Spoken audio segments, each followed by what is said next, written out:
உலகம் முழுவதும் உள்ள தமிழர்களே, கேடகம் உறவுகளே, உங்கள் அனைவருக்கும் என் அன்பின் வணக்கங்கள். நான் உங்கள் ஊடகவியாளர் பிரவீன்ராஜ். முதல்ல உங்ககிட்ட ஒரு பெரிய மன்னிப்பு கேட்டேன். ஏன்னா தவிர்க்க முடியாத பல காரணங்களுக்காக நான் வீடியோ பதிவிட முடியாத சூழ்நிலை இருந்தது. பல நெருக்கடிகள், சில காரணங்களுக்காக எங்களால் வீடியோ தொடர்ந்து பதிவிட முடியல. ஆனால் இனி தினந்தோறும் ஒரு வீடியோ நிச்சயமாக பதிவிடுவோம் என்பதை இந்த நேரத்தில் உங்களிடம் சொல்லிக்கொள்கிறேன். குறிப்பாக நம்ம சேனலில் பார்க்கக்கூடியவர்கள் பலர் சப்ஸ்கிரைப் செய்து எங்களுக்கு பெரிய ஆதரவு கொடுத்துருந்தீங்க.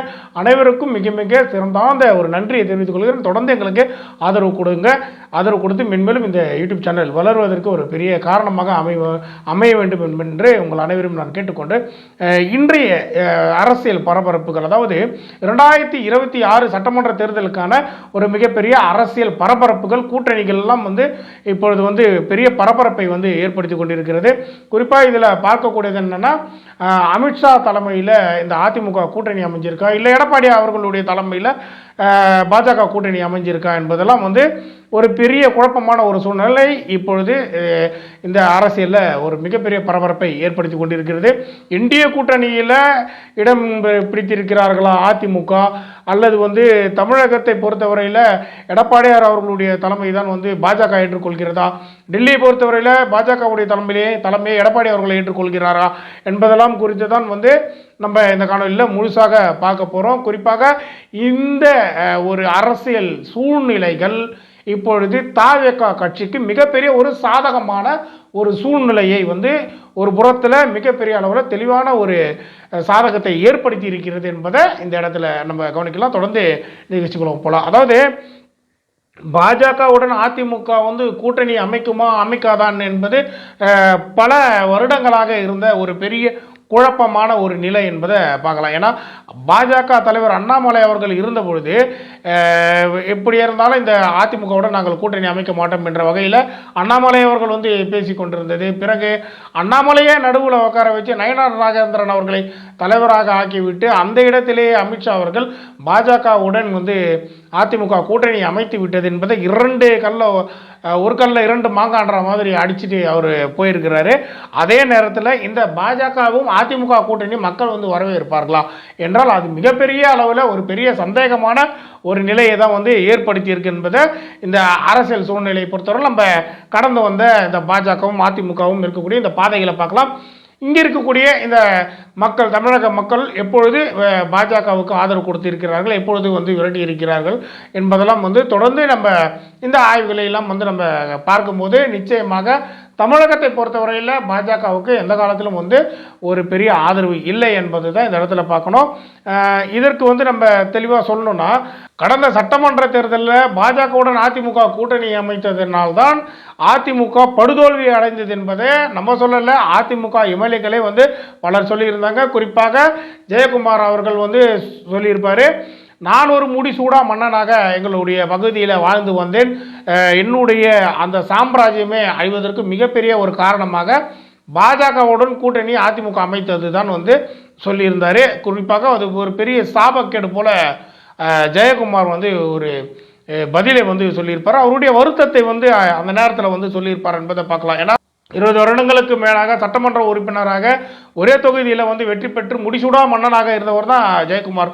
ஜெயக்குமாருடைய படுதோல்விக்கு முக்கிய காரணமாக அமைந்தது பாஜகவுடைய கூட்டணி அமைத்த அந்த எதிர்ப்பு அலைகள் என்பதை பாஜகவை பயங்கரமாக விமர்சனம் செய்து ஜெயக்குமார் அவர்கள் வெளிப்படுத்தி இருந்தார்.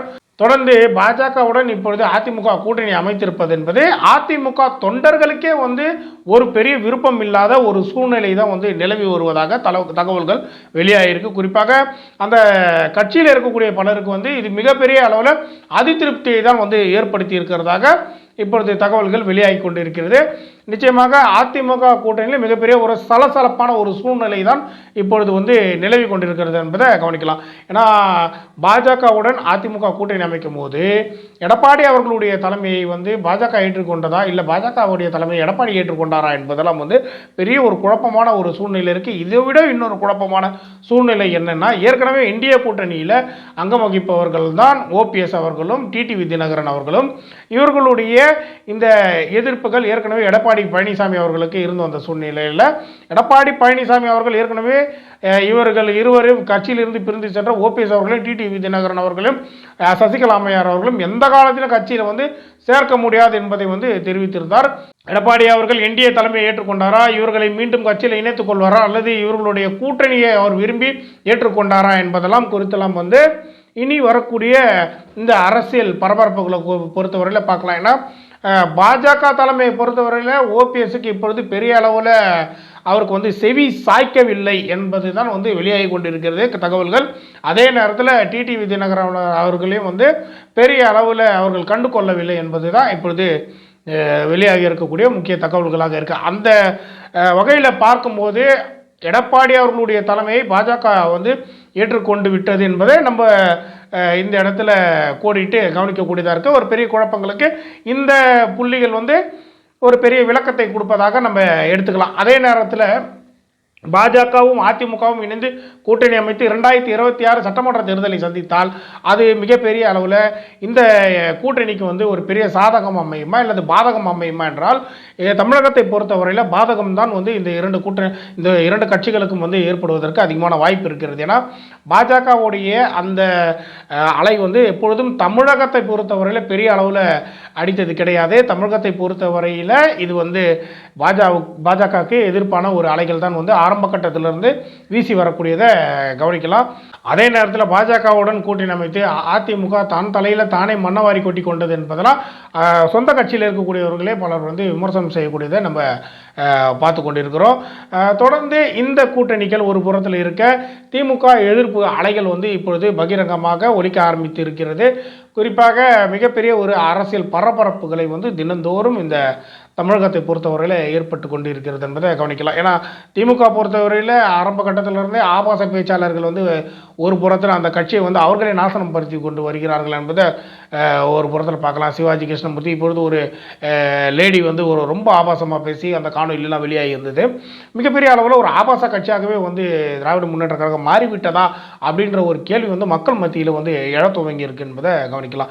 இப்படி இருக்கக்கூடிய ஒரு சூழ்நிலையில் பாமக பாட்டாளி மக்கள் கட்சி இல்லை மிகப்பெரிய அளவில் ஒரு சலசலப்பு.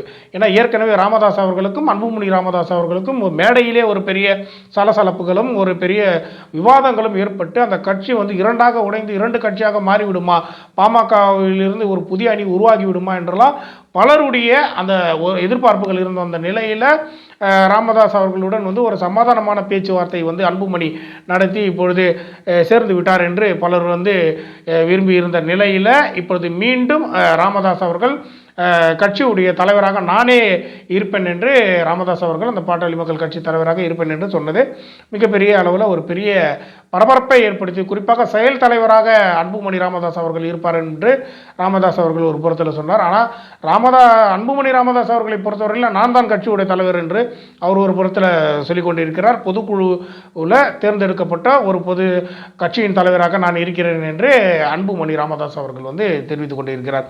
இப்படி இருக்க அந்த ஒரு பெரிய பரபரப்புகளுக்கு நடுவில் ஒரு பெரிய சமாதானமான பேச்சுவார்த்தையும் வந்து நடைபெற்று வருவதாக இப்பொழுது வந்து தகவல் வெளியாக இருக்கு. குறிப்பாக இது இன்னொரு புறத்தில் எப்படி பேசப்பட்டு வருது என்று பார்த்தீங்கன்னா, இப்போது ஏற்கனவே பெட்டிமணி என்றெல்லாம் வந்து பாட்டாளி மக்கள் கட்சியை பொறுத்தவர்கள் அன்புமணி அவர்களை வந்து அழைப்பார்கள். இவர்கள் வந்து மிகப்பெரிய அளவில் இதை பெட்டிக்காக தான் வந்து அவர்களுடைய அந்த தைலாபுரம் விருந்துகள்லாம் வந்து நடக்கும் அப்படின்லாம் வந்து நிறைய நம்ம விமர்சனங்கள் வந்து பார்த்துருப்போம். அப்படி பார்க்கும்போது இப்பொழுது இந்த பெட்டி வந்து பெரிய பெட்டியாகவா அல்லது 2 பெட்டியாக வாங்குவதற்காக இந்த முயற்சிகளை அவர்கள் வந்து மேற்கொண்டு வருகிறார்களா என்பதெல்லாம் வந்து பெரிய விமர்சனங்கள் தொடர்ந்து இருந்து வரக்கூடியதாக பார்க்கலாம். அதே நேரத்தில் 2 அணியாக உருவெடுப்பதற்கு அதிகமான வாய்ப்புகள் இருப்பதை இந்த இடத்துல கவனிக்கக்கூடியதாக இருக்குது. ஏன்னா அன்புமணி ராமதாஸ் அவர்களுடைய தலைமையில் ஒரு அணி உருவாகுவதற்காக பலர் வந்து அவருடைய அந்த பனையூரில் இருக்கக்கூடிய ஒரு அலுவலகத்திற்கு நேரடியாக சென்று அன்புமணி ராமதாஸ் அவர்களை சந்தித்து பேசி வருகிறார்கள். குறிப்பாக இந்த முயற்சிகள் புது அணியை உருவாக்கி விடுமா என்ற ஒரு கேள்வி இருக்கு. மற்றொரு புறத்தில் ஜி.கே. மணி அவர்கள் போன்ற ஒரு முக்கிய அந்த கட்சியில் இருக்கக்கூடிய ஒரு முக்கிய தலைவர்கள் வந்து இதற்கான சமாதானமான ஒரு பேச்சுவார்த்தைகளும் நடத்தி வருகிறார்கள். இதில் எது மாதிரியான ஒரு சுமூகமான சூழ்நிலை வருமா அல்லது 2 அணி உருவாக்கி விடுமா என்பதெல்லாம் வந்து நம்ம பொறுத்திருந்து இதில் கவனிக்கக்கூடியதாக இருக்குது.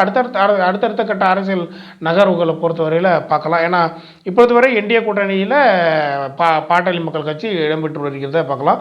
ஆனால் பாஜகவுடைய இந்த தலைமையை வந்து அன்புமணி ராமதாஸ் ஏற்றுக்கொண்டாலும் ராமதாஸ் அவர்கள் வந்து இந்த கூட்டணி வந்து ஏற்றுக்கொள்ளவில்லை என்ற ஒரு தகவல்கள் தான் வெளியாகி கொண்டிருக்கிறது. மிகப்பெரிய அதிருப்தியில் ராமதாஸ் அவர்கள் இருப்பதாக ஒரு தகவல்கள் வெளியாகிருக்கு. ஆனால் மற்றொரு புறத்தில் 2 அணிகளை உருவாக்கி 2 சைடில் 2 பெட்டிகளை வாங்குவதற்கு இந்த முயற்சிகள் மேற்கொண்டு வருகிறார்கள் என்ற ஒரு சந்தேகமும் வந்து மக்கள் மத்தியில் நிலவி வருகிறத கவனிக்கலாம். இது ஒரு புறத்தில் ஒரு பெரிய பரபரப்புகளை ஏற்படுத்தி கொண்டிருந்தால் மற்றொரு புறத்தில் பகுஜன் சமாஜ் கட்சியுடைய புதிய தலைவராக ஆனந்தன் அவர்கள் வந்து பொறுப்பேற்று வந்திருந்தார். ஆனால் ஆரம்ப கட்டத்தில் மிகப்பெரிய அளவில் இந்த பகுஜன் சமாஜ் கட்சியின் தலைவராக யார் வர வேண்டும் என்று அந்த பகுஜன் சமாஜ் கட்சியுடைய தொண்டர்கள் விரும்பினார்கள் என்றால் ஆம்ஸ்ட்ராங் அவர்களுடைய மனைவி அவர்கள் வந்து இந்த கட்சியுடைய தலைவராக வர வேண்டும் என்று அவர்கள் வந்து விருப்பத்தை வந்து தொண்டர்கள் பலர் வந்து தெரிவித்ததை பார்த்துருக்கலாம், நிர்வாகிகள் பலர் தெரிவித்ததை பார்த்துருக்கலாம். ஆனால் அந்த நேரத்தில் இருந்த அந்த மனசோர்வுகள், அவர்களுக்கு இருந்த அந்த மனக்கவலைகள் காரணமாக ஆம்ஸ்ட்ராங் அவர்களுடைய மனைவி அவர்கள் வந்து இந்த கட்சியின் விவகாரத்தில் பெரிய அளவில் அவருடைய தலையீடு இல்லாமல் பொறுத்து பார்த்து கொள்ளலாம் அப்படின்ற ஒரு நிலையில் இருந்திருக்காங்க. ஆனால் அவர்களுக்கு மிகப்பெரிய ஒரு துரோகத்தை வந்து இப்பொழுது இந்த புதிய தலைவராக வந்திருக்கக்கூடிய பகுஜன் சமாஜ் கட்சியின் தலைவர் ஆனந்தன் அவர்கள் வந்து பெரிய துரோகத்தை வந்து கட்சிக்கும் அந்த ஆம்ஸ்ட்ராங் அவர்களுக்கும் செய்து விட்டார் என்று ஆம்ஸ்ட்ராங் அவர்களுடைய மனைவி இப்பொழுது பல நேர்காணல்கள்லாம் கொடுத்திருப்பதை நம்ம பார்த்துருக்கலாம். அதே நேரத்தில் முக்கியமாக இப்பொழுது வீசக்கூடிய ஒரு பெரிய குரலாக இருப்பது என்னென்றால் ஆம்ஸ்ட்ராங் அவர்களுக்கு பிறகு அவருடைய மனைவி அவர்கள் தான் வந்து இந்த கட்சியை வழிநடத்துபவராக வர வேண்டும் அல்லது ஆம்ஸ்ட்ராங் அவர்களுடைய தம்பி அவர்கள் வந்து வர வேண்டும் என்பது தான் இப்பொழுது அந்த கட்சி தொண்டர்களுடைய பெரிய ஒரு விருப்பமாக இருக்குது என்பதை கவனிக்கலாம். தொடர்ந்து ஒரு மிகப்பெரிய அளவில் ஒரு பரபரப்பை ஏற்படுத்தியது தான் ஆம்ஸ்ட்ராங் அவர்களுடைய அந்த படுகொலை. ஆனால் இப்பொழுது இருக்கக்கூடிய இந்த சூழ்நிலைகளை பார்க்கும்போது ஆனந்தன் அவர்கள் மீதே வந்து ஒரு பெரிய சந்தேகம் வருகிறது என்று ஆம்ஸ்ட்ராங் அவர்களுடைய மனைவி அவர்கள் வந்து தெரிவித்தது இப்பொழுது ஒரு பெரிய அளவில் அந்த தொண்டர்களிடையே மிகப்பெரிய ஒரு சந்தேகத்தை வந்து அந்த புதிய தலைவர் ஆனந்தன் அவர்கள் மீது ஏற்படுத்தி இருக்கிறது என்பதை இப்போது கவனிக்கலாம். அதே நேரத்தில் இந்த விவகாரம் எப்படி மாற்றப்படும், ஏன்னா இந்த விவகாரம் அனைத்தும் இப்பொழுது ஆம்ஸ்ட்ராங் அவர்களுடைய மனைவியை வந்து கட்சியிலிருந்து புதிய தலைவர் ஆனந்தன் அவர்கள் வந்து வெளியேற்றி விட்டார் அப்படின்லாம் வந்து தகவல்கள் வெளியாகி கொண்டிருக்கு. அப்படி இருக்கும்போது பார்த்தா இப்பொழுது இவர் எடுத்த இந்த முடிவுகளுக்கு எதற்குமே வந்து அவர்களுடைய அந்த பகுஜன் சமாஜ் கட்சியுடைய அந்த தலைமை வந்து இது வரைக்கும் அவங்களுக்கு எந்த தகவலும் வந்து சொல்லப்படலை. மாயாவதிஜி அவர்களுக்கு இதுவரை எந்த தகவலும் சொல்லப்படாமல் இப்பொழுது இது மாதிரியான நடவடிக்கைகள் வந்து பகுஜன் சமாஜ் கட்சியுடைய புதிய தலைவர் ஆனந்தன் அவர்கள் வந்து மேற்கொண்டிருக்கிறார் என்ற பெரிய பரபரப்புகள் இருந்து வருகிறது. தொடர்ந்து இந்த கட்சியிலும் மிகப்பெரிய ஒரு பெரிய மாற்றங்கள் ஏற்படுவதற்கு அதிகமான வாய்ப்புகள் இருக்கிறத கவனிக்கலாம். இதெல்லாம் ஒரு புறம் வந்து ஒரு பெரிய பரபரப்பான சூழ்நிலையை வந்து தமிழகத்தில் ஏற்பட்டு கொண்டிருக்கக்கூடிய இந்த நிலையில் தாவேக்காவுடைய அந்த கூட்டணி வியூகங்கள் எப்படி இருக்கும் என்பதுதான் அனைவருடைய மிகப்பெரிய ஒரு எதிர்பார்ப்பாக இருந்து வருகிறது. ஏன்னா அதிமுக வந்து எப்படி இருந்தாலும் வந்து தாவேக்காவுள்ள வந்து இணைந்து விடும் என்று பலர் வந்து எதிர்பார்த்து கொண்டிருந்த நிலையில் இது வந்து ஒரு மிகப்பெரிய ஒரு மாற்றமாக இருந்தது. ஏன்னா பலருடைய கேள்விகள் எப்படி இருந்ததுன்னு பார்த்தீங்கன்னா பலருடைய அந்த நரேட்டிவ்னு சொல்லலாம், ஒரு திரைக்கதை அமைத்து செட் பண்ணது எப்படின்னு பார்த்தீங்கன்னா தாவேக்கா வந்து அதிமுக கூட்டணியில் போய் இணைஞ்சிரும் அப்படின்பது தான் வந்து பலர் வந்து அந்த முயற்சிகளை மேற்கொண்டார்கள். ஆனால் அதற்கு துளியும் செவி சாய்க்காமல் தாவேக்கா தலைவர் விஜய் அவர்கள் தரமான அரசியலை செய்து கொண்டிருக்கிறார். அவர் வந்து மிகப்பெரிய தெளிவான அரசியலும் ஒரு நாகரிகமான அரசியலை வந்து செய்து கொண்டிருக்கிறார் என்பதை கவனிக்கலாம். ஏன்னா இப்போது அவருடைய அந்த அரசியல் நகர்வுகள் மிகப்பெரிய அளவில் தாவேக்காவிற்கு ஒரு புதிய பாதையை ஏற்படுத்தி மிக தெளிவான ஒரு அரசியல் நோக்கத்துடன் வந்து 2026 சட்டமன்ற தேர்தலில் துல்லியமாக தாவேகா வந்து மிகப்பெரிய அளவில் வெற்றி பெறும் என்பதில் எந்த சந்தேகமும் இல்லை. ஏன்னா இப்போ பாஜக கூட்டணியில் யாரெல்லாம் போய் வந்து இணைகிறார்களோ அவர்கள் அனைவர்களுக்கும் இந்த தமிழக மக்கள் வந்து ஒரு பெரிய சவுக்கடியை வந்து கொடுப்பார்கள் என்பது தொடர்ந்து நம்ம வந்திருக்கக்கூடிய பல தேர்தல்களை பொறுத்தவரையில் பார்த்துருப்போம். ஏன்னா பாஜக கூட்டணியில் யாரெல்லாம் அங்கம் வகிக்கிறார்களோ அவர்கள் பட்சத்தில் அந்த வாக்குகள் என்பது மிகப்பெரிய அளவில் சரிவடைந்ததை வந்திருக்கக்கூடிய பல தேர்தல்களுடைய முடிவுகள் வந்து தெரிவித்திருக்கிறத பார்க்கலாம். அப்படி இருக்கும்போது அதிமுகவுடைய தொண்டர்களுடைய விருப்பமே இல்லாமல் நேரடியாக போய் பாஜகவில் வந்து கூட்டணி அமைச்சிட்டாங்கன்ற ஒரு பெரிய விமர்சனங்கள் இருந்து வர சூழ்நிலையில் மக்களுடைய வந்து ஒரு பெரிய எதிர்ப்பலைகளும் வந்து அதிமுகவுக்கு வந்து இப்போது ஏற்பட்டிருக்காரு என்பதை கவனிக்கலாம். அப்படி பார்க்கும்போது நிச்சயமாக பெரிய அளவில் ஒரு சரிவை இந்த அதிமுக பாஜக கூட்டணி வந்து சந்திக்கும் என்பதில் எந்த சந்தேகமும் இல்லை. ஏன்னா ஆரம்ப கட்டத்தில் எடப்பாடி அவர்களுடைய அந்த முதல்வராக இருந்த பொழுது எடப்பாடி அவர்களுடைய தலைமையில் ஆட்சி அமைந்த போது எப்படியெல்லாம் இந்த தமிழகத்தில் இருக்கக்கூடிய நிலங்களையும் வளங்களையும் எப்படியெல்லாம் சுரண்ட முடியுமோ, எப்படியெல்லாம் மலைகளை உடைத்து இங்கே இருக்கக்கூடிய அனைத்து கனிமங்களையும் வந்து சுரண்டி எடுத்து விற்க முடியுமோ, இந்த வகையில் மிகப்பெரிய அளவில் ஒரு பெரிய கூட்டணியாக செயல்பட்டது தான் வந்து பாஜகவும் அதிமுகவும் இணைந்து பண்ணது தான் இந்த நாச வேலைகள் என்று பலர் வந்து தெரிவித்து இருக்கக்கூடிய ஒரு சூழ்நிலையில் மீண்டும் இந்த கூட்டணி அமைந்தால் நிச்சயமாக தமிழ்நாடு வந்து மிகப்பெரிய அளவில் பெரிய பாதிப்புக்குள்ளாக ஒரு மாநிலமாக மாறிவிடும் என்பது தான் இந்த தமிழக மக்களுடைய மிகப்பெரிய ஒரு கவலையாக இருக்குது. அந்த வகையில் பார்க்கும்போது நிச்சயமாக இந்த பாஜக அதிமுக கூட்டணி மிகப்பெரிய சரிவை வந்து சந்திக்க நேரிடும் என்பதில் எந்த சந்தேகமும் இல்லை. அதே நேரத்தில் நேரடியாக விஜய் அவர்கள் ஏற்கனவே வந்து தெளிவாக தெரிவித்து விட்டார், தாவேகாவுக்கும் திமுகவுக்கும் தான் போட்டி, தாவேகாவுக்கும் திமுகவுக்கும் தான் போட்டி என்பதை தெளிவாக விஜய் அவர்கள் வந்து பல இடத்துல வந்து சொல்லியிருக்கிறார்.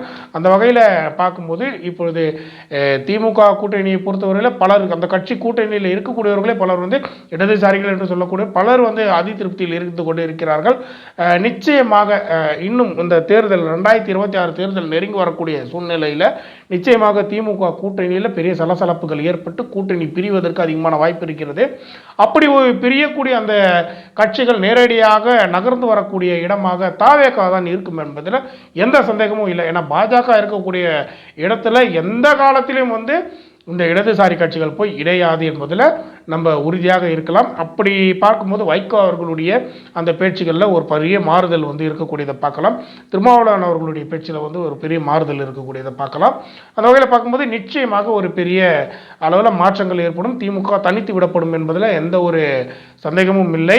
தாவேகா கூட்டணி மிகப்பெரிய அளவில் ஒரு பெரிய வியூகத்தை அமைத்து ஒரு பெரிய அளவில் இந்த 2026 சட்டமன்ற தேர்தலை வந்து சந்தித்து பெரிய அளவில் வெற்றி பெறும் என்பதை கவனிக்கலாம். ஏன்னா பலருடைய அந்த கருத்து கணிப்புகள் ஆரம்ப கட்டத்திலிருந்து தாவேகாவிற்கு மிகப்பெரிய சாதகத்தையும் ஆதரவையும் வந்து கொடுத்து வருகிறது என்பதை பார்க்கலாம். தொடர்ந்து விஜய் அவர்களுடைய அந்த ரூட் வந்து மிகப்பெரிய அளவில் கிளியர் ஆகிவிட்டது. நேரடியாக திமுகவை நேரடியாக எதிர்ப்பதற்கு தாவேகா தயாராகிவிட்டது. நிச்சயமாக ஒரு பெரிய அளவில் மாற்றத்தை ஏற்படுத்தக்கூடிய ஒரு தேர்தலாக 2026 சட்டமன்ற தேர்தல் அமையும். நிச்சயமாக தாவேகா மிகப்பெரிய அளவில் ஒரு பெரிய வெற்றியை பெறும் என்பதில் எந்த சந்தேகமும் இல்லை. ஏன்னா மக்களுடைய எதிர்பார்ப்பு இனி வரக்கூடிய நாட்களில் வந்து திருப்தி அடையும், அது அந்த ஆசைகள் நிறைவேறும் என்பதை வந்து கவனிக்கலாம். தொடர்ந்து பலர் மக்கள் வந்து நேரடியாக தாவேகா தலைவர் வர வேண்டும், விஜய் அவர்கள் வர வேண்டும், பெரிய மாற்றத்தை தர வேண்டும், மக்களிடையே ஒரு பெரிய புரட்சியை ஏற்படுத்த வேண்டும் என்பதுதான் மக்கள் விரும்பி வருகிறார்கள். அந்த வகையில் நிச்சயமாக இந்த தேர்தல் வந்து பெரிய ஒரு மாற்றத்தை ஏற்படுத்தும் என்பதில் எந்த சந்தேகமும் இல்லை. தாவேகா பொறுத்தவரையில் வெற்றி பாதையில் இருக்கிறது. அவர்களுடைய அந்த வழி வந்து கிளியர் ஆகிவிட்டது. அவர்களுடைய அந்த பாதை வந்து நிச்சயமாக ஒரு நல்ல ஒரு அரசியலை இந்த மக்களுக்கு கொடுக்கும் என்பதில் எந்த சந்தேகமும் இல்லை என்பதை பார்க்கலாம். இந்த இவ்வளோ நேரம் நம்மளுடைய காணொலி பார்த்தா அனைவருக்கும் மிக மிக நன்றிகளும் வணக்கத்தையும் தெரிவித்துக் கொள்கிறேன். நன்றி, வணக்கம்.